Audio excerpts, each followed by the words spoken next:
fusen です。最初、三角に折ってください。そして開けてください。そしてまた三角に折ってください。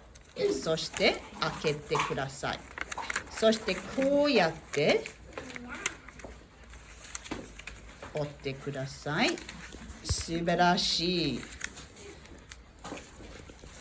そしてこうやってまた小さい三角を折ってください。はい。そして裏に折ってください。また三角に折ってください。素晴らしい。わあ、すごい。小さい三角に折ってください。はい。そしてこうやって開けて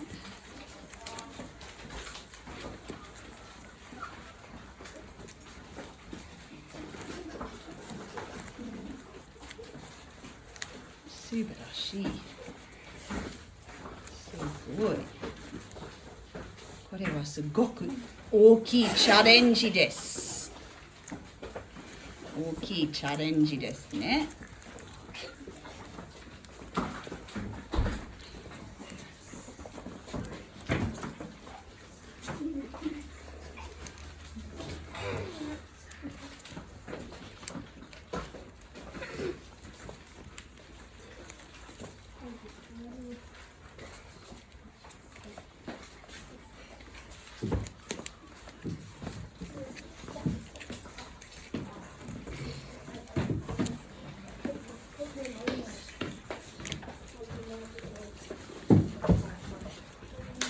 So you have to fit inside that section there.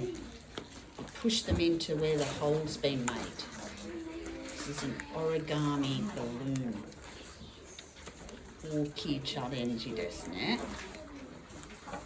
すごい。This is an origami. There should be a hole there. Yeah, there should be a hole you can blow into maybe.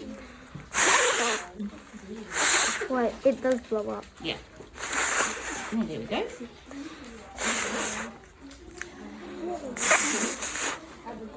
It blows up well. Yep. Maybe make the hole a bit bigger, but すごい。there. 風船です。